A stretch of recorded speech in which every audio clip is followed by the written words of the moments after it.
Bonjour, bonjour. Alors les news du jour, on va commencer par Bruno, Bruno Superstar.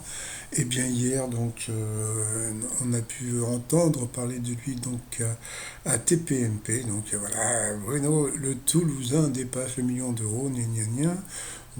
Voilà. Alors par contre, on a appris des trucs assez intéressants, mais bon, ça j'en avais déjà parlé, et j'étais pas loin du truc, c'est que va gagner Bruno, gna gna gna, et puis alors d'où vient l'argent, les recettes de l'émission et le jeu par SMS, jusqu'à jusqu'à 20 000 euros d'appels par jour, voilà, je pensais qu'il y avait plus, mais bon, voilà, c'est à peu près ce que j'avais dit, donc j'ai fait un petit calcul. Bruno est là depuis, bon, voilà, 244, avec aujourd'hui ça va faire 245. En calculant 245 avec 20 000 euros d'appels par jour, ça fait 4 millions 9. Le million d'euros de Bruno, et c'est plutôt anecdotique. Par contre, ce qui m'a fait beaucoup rire, c'est Cyril Hanouna qui dit non, non, mais il n'y a pas du tout de triche hein, dans le jeu. Bah oui, je pense que si c'était Arthur qui avait animé le jeu, je pense qu'il aurait pensé autrement. Moi non plus, j'ai jamais dit qu'il y avait de la triche, hein. Moi je dis qu'il y a juste des avantages. Donc après, est-ce que c'est la même chose? Je ne sais pas. Après, c'est à vous de voir.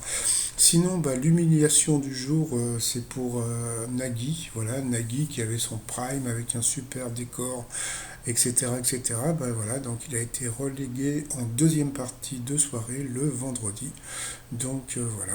C'est un peu la honte, surtout comme je le dis, il le fait avec mon pognon, parce que je suis désolé, je paye des impôts et je paye aussi la redevance, donc il fait ça avec mon fric, et ça marche pas.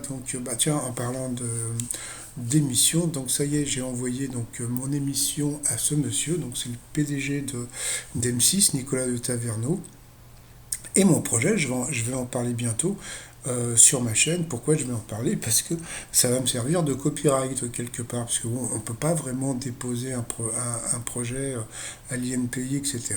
Je lui ai envoyé mon projet, donc j'ai envoyé à lui et puis au directeur des programmes d'M6. On ne sait jamais si c'est pris. Vous verrez si ça vous intéresse. Je pense que ça peut marcher. Voilà, sinon, Éric Zemmour s'est fait agresser verbalement dans le 18e arrondissement. C'est un peu comme, voilà, donc 18e arrondissement, c'est un endroit où il y a quand même pas mal de musulmans. Je pense que, voilà, quoi, c'est quelque chose qui va lui arriver quand même pas mal de fois bientôt. Voilà, il n'y a que dans le 16e à Paris où il ne risque rien. Et par contre, le truc qui est très rigolo, c'est que il était boulevard de Clichy, qui est derrière chez moi. Derrière chez moi, ça, bon, passons.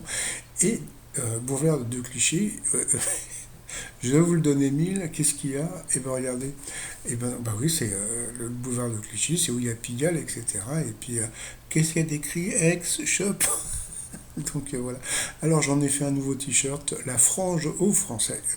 Voilà. Votez Le Pen. Bon, sinon, autre chose, R. Kelly a été condamné, donc il va faire de la prison. Le gros problème d'R. Kelly, c'est que c'est celui qui chantait I Believe I Can Fly, donc je crois que je peux voler. Donc au lieu de le mettre dans une prison, ils vont le mettre dans une cage. Et j'en ai fait un t-shirt. Oh, qu'est-ce qu'il est drôle! Bon, sinon, je vous dis à tout à l'heure pour mon résumé des 12 coups de midi. Allez, à bye bye.